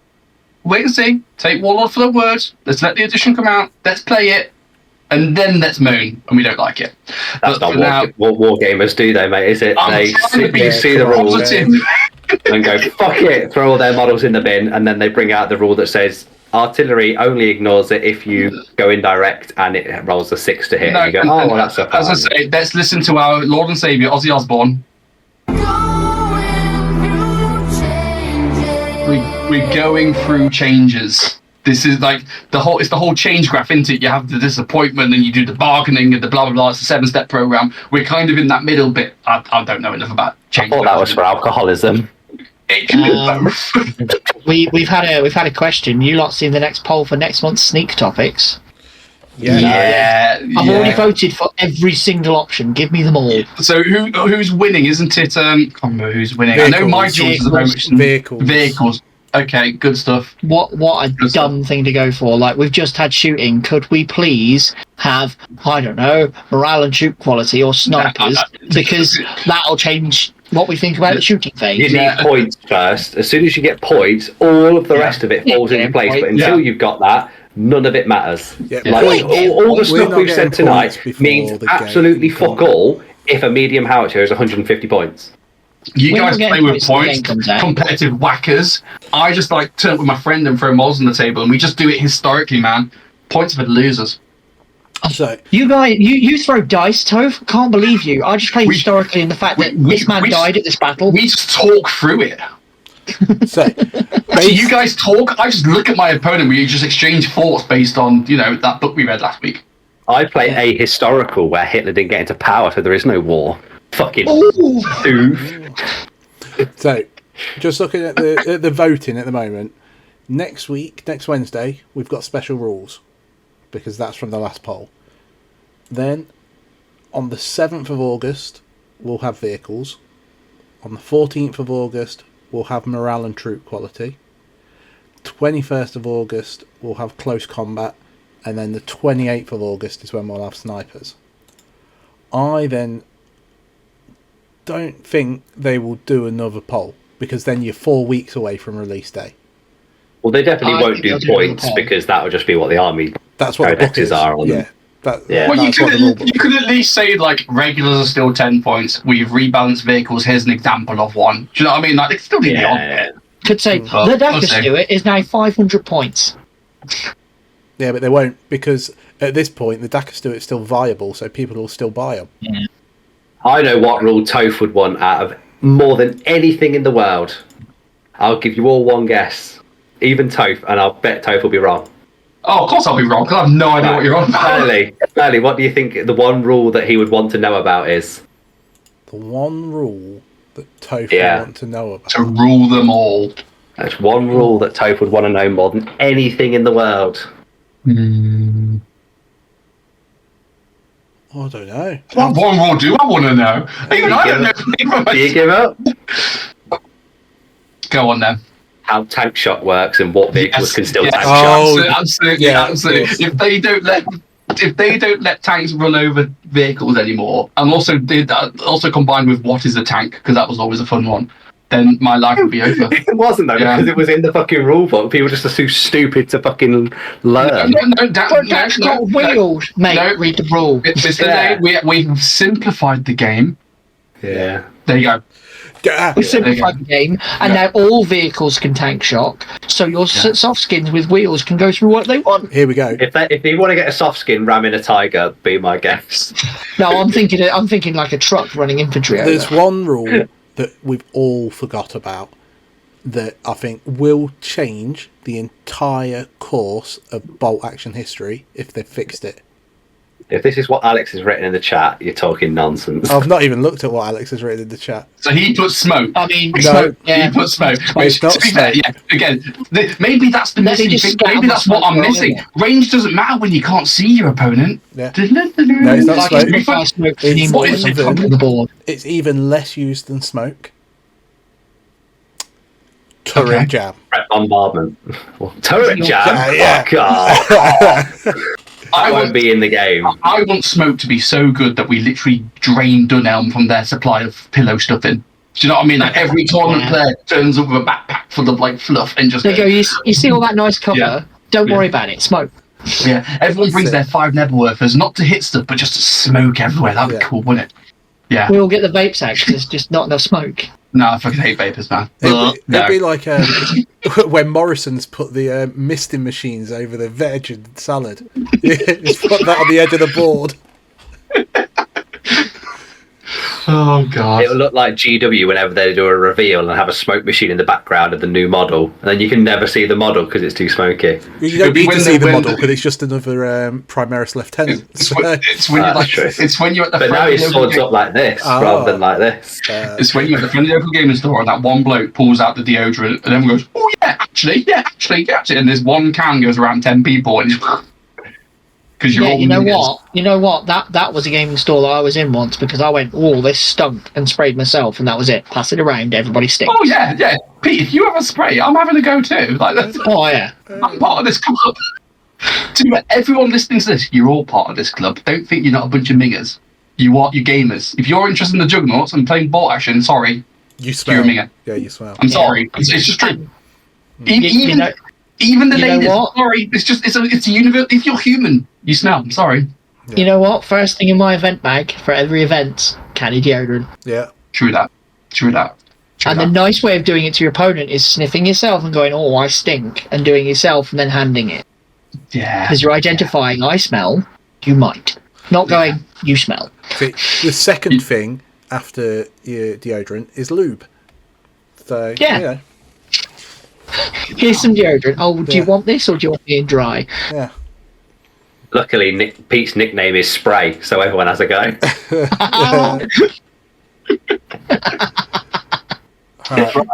Shall we go into some Hobby Lobby? Oh yeah. Hobby Lobby. No, I'm just going to end the live stream here. Just get cards off. It's because he hasn't done his pledge. No.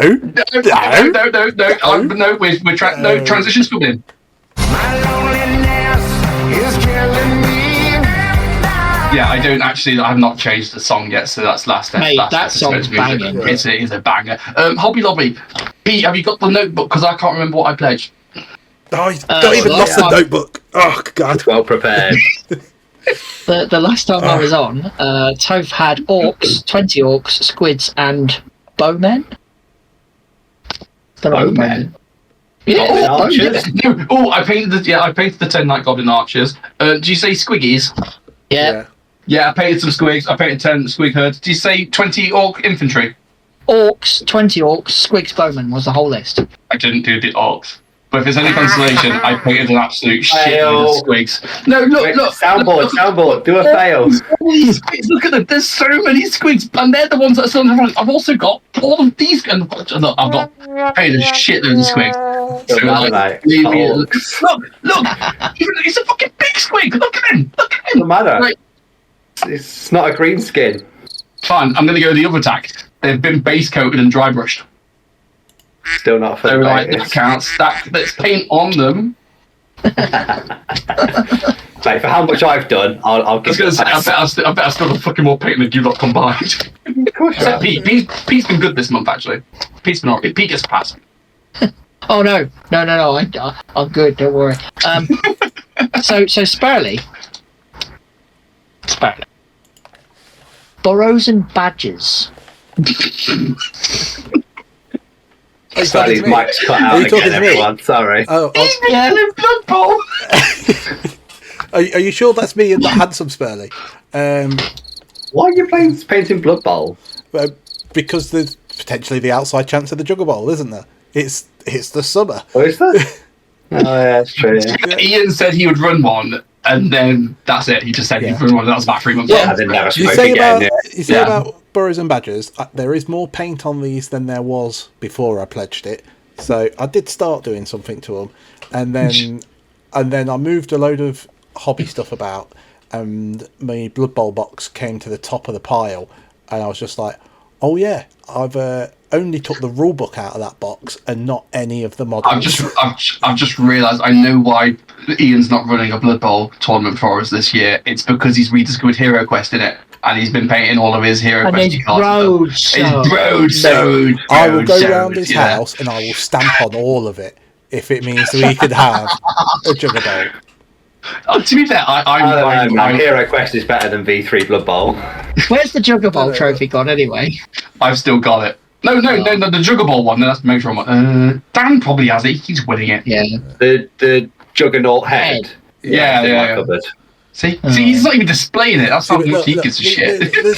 I've started these guys, the orcs, out of the box. They're all built. They're all primed. All the orcs have got. But I'm reading burrows and badges. Yeah, no, Pete, up, man. that's because you can't read. It actually says Blood Bowl orcs. Start them. That's what it says. Yeah, no, that's It says burrows and badges, mate. No, it doesn't. That says Blood Bowl. You've just written. Yeah, that's the one. Yeah, that's the one. Yeah. See, you've written BB, Pete, and you're thinking Burrows and Badgers, but it's actually BB Blood Bowl. So, Listener, go back to episode 63 and confirm that Sparley is a dirty liar. Episode 63, so we're going right back then. Mate, if you talk any more shit, Trump's going to name you as a second VP. So just stop it, okay? Stop it. You've gone too far down, man. Did you just Trump? I still love that Trump is a joke for farting in the UK. Your president's a fart. Yeah, because I was like, Donald Trump. And everyone in the UK is just...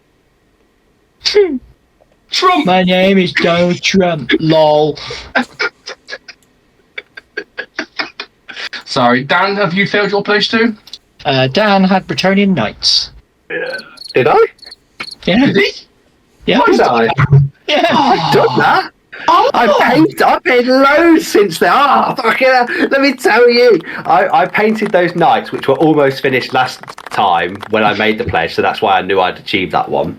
But I've also painted 8 unit fillers, which are like hearts and treasure chests and burning braziers and all stuff like that. And I've also got 2 of the 5 colours finished on my 40 spearmen, so I'm actually churning through them quite quickly at the minute. Go me! Yeah, I think that's. And for me, that is really good. Genuinely didn't expect you to get that. So good stuff. Yeah. You were surprised about that. Yeah. What was yours? Your angry guppies, Pete? Yeah.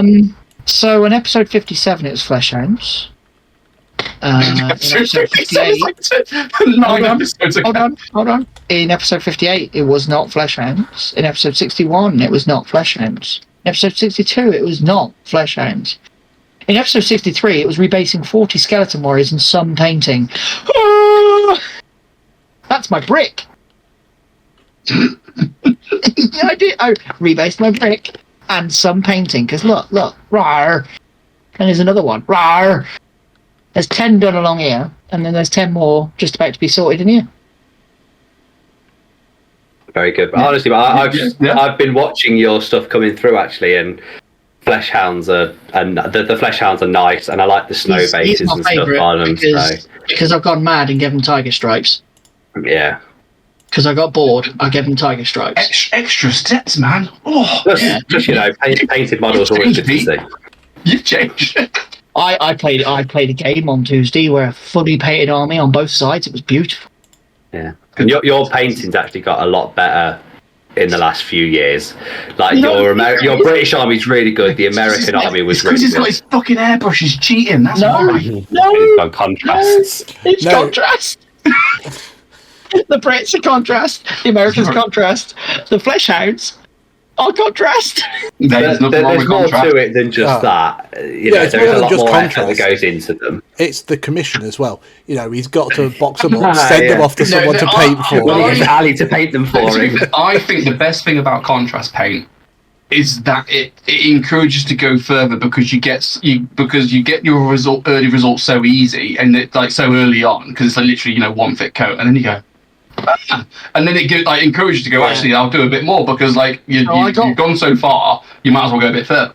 I've got 3 that look like this guy, and this is the base guy. Yeah. Yeah, that's a dog. So I got bored of looking at him being 3 times. So I did the Tiger Stripe one because I got bored of looking at the same 3, and now it kind of breaks it up. And then the other one's got some markings on him because I need to break up the fact that I've got 3 of the same model. So what if he is a tiger? Which tiger have you gone with? Have you gone with Rory, the one from the Kellogg box? Have you gone? No, because Rory's a racing car. Exotic. Yeah, Joe Exotic. He will never financially kill. recover from this kill. Yeah, I'm down with that. Next month's pleasures. I'm going to go with 10 flesh hounds, and not the 10 I've got to base. I'm going to base 10 and do 10 more. Yeah. I've got my new favourite model. Are you ready for mine? Check out this bad boy! Look at him! Oh, it's a giant. It's the 1984 Marauder Giant. Any giant. This is the Marauder Giant. Look at that. He's so ugly. Look at his beard and his feet. How much was that from GW? It was £50 made to order, which... Oh. No. But the current plastic kit is also £50. So for a made-to-order model from 30 years ago, 50 quid... Fuck yeah, man. Look at my Marauder Giant. Fuck yeah. Yeah, but that was probably leftover stock from 30 years ago. No, it's not, because it's made £6. No, because it's made to order. All that's happened is somebody's gone in the stock box, gone, there's all the bits, washed it, and then sent it. No, because it's made to order, and we ordered it freaking back in March. It's only just turned up now. Made to order. Washed and sent. You can't take this from me. I'm so excited to paint it in the most loosely garish, bright colours you can think of. It's going to be amazing. And Spurley agrees because he wanted one, but he couldn't afford one at the time, and then he missed the made to order. And I'm being really mean by going. So, yeah. He'll give it you for Secret Santa, Spurley, don't worry. Yeah. I'll find you a cheap knockoff and print you one. Yep. Yeah. That giant has more hair than you. It fucking does as well. Look at that. Yeah, but it's not uglier than him. It's not uglier look than he's got. So. And Pete, you had that beard back in 2015, mate. Look at that. No, that's my lockdown beard. Is that your lockdown beard? 2020 beard. That's the one where it's like, I'm not going outside. Nobody's ever seen me. This can just carry on. Yeah. Owen's just he's got one as well. I know Sheffy's got one as well. We should have a Marauder Giant competition. Owen buys every single model. So is it metal? No, he buys. As long as it's in metal. He buys every model which is more than 25 years old. If he's old enough to be a parent to that model, then I'm sure he's got one in his attic somewhere. He's got the original, or in the keel of a yacht somewhere. He'll have one left over. He buys the models that are 20, 25 years old, so he can feel like he's 50 again. You know. So. Yeah. So Spurley. Yeah. He's going to pledge BB, but just leave it to next month and see what he's done. He will paint a model. I might put this glue back in the drawer, or Mate, when you've been out painted by me, you've done something really wrong because I just don't paint anymore. Spurley's hoping that he can just get enough money from the Patreon that he can just pay a commission painter to paint all his models for him. I'm going to bring Ali on to staff, you know. No, seriously, what are you pledging? I'll do this Blood Bowl. I've got a bit of a... Blood Bowl. So when I say Blood Bowl next time and you paint boroughs and badges... Yeah, that's pretty much what's going to happen. Now I've got a bit of a chub for the models at the minute, so yeah. Nice. Mate. What team are you doing? Orcs. Yeah. Black Orcs. Wow. Best team. Make Orc America great again. There you go. Come on. Your names were amateur, though. They were amateur, yeah. We can Orc Barber. Oh, come on, man. Yeah. Orc Barber. That was a good one. That was up there as one of the best, if you ask me. Exactly. Now if you're having vice presidency, you putting Joe Biden in the vice president or in the president? No, I'm not having vice presidents because of that problem. I quite like the idea for the goblins to be the UK prime ministers. That works out quite well. Yeah. What else works out quite well? Is Dan painting something? Yeah, I'm going to finish my 40 spearmen. 40 spearmen. Is it 40? Might be more. I'm going to paint. Basically, I'm painting all of the spearmen that aren't command. So Matt, you can't just say that you're going to paint 50 points worth of fantasy miniatures. That's just so low. Hey, he's more expensive than me. He's 60 points. So I just hate peasants so much. Just fucking peasants. I wanted to build that all as one unit. I thought you were a socialist. 200 points. No, you sound like a Tory. Yeah, you sound just like a Tory now. On Tuesday, he had his Grail Pilgrims. They have a built-in 5 fucking board save, and my squigs went in, and Luke just passed like 90% of the boards. I was fucking angry. Fuck peasants, man. Fuck them. Yeah, poor people. Ugh. No, not in my town. Yeah. Fuck them. Yeah. I was a communist, so it was our ward save.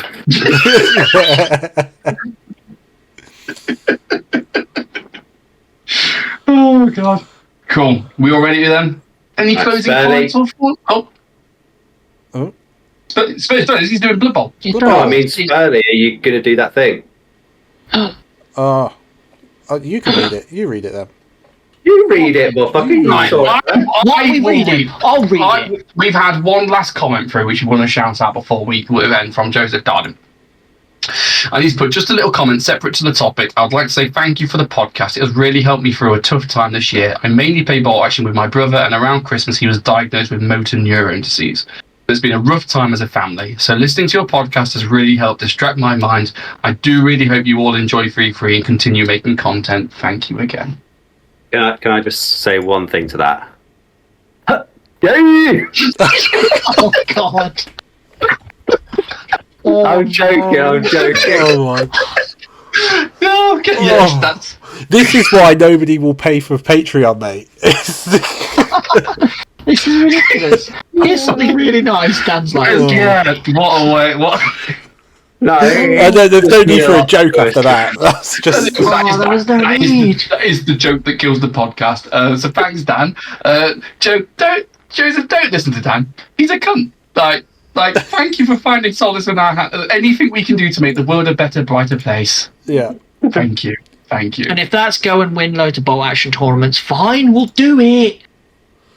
Yeah. Well, I mean, if we I'll try.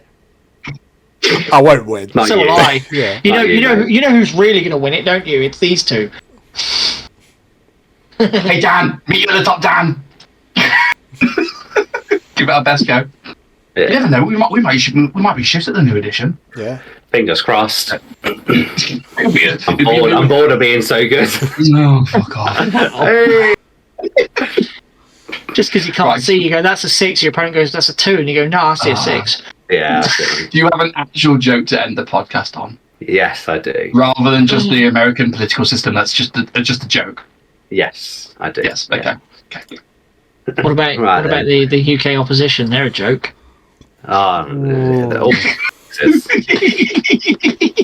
Taking shots. Right. Okay, so what did Cinderella do when she got to the ball?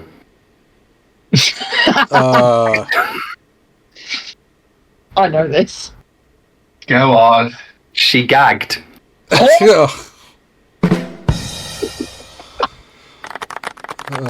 you, everybody. Thank you.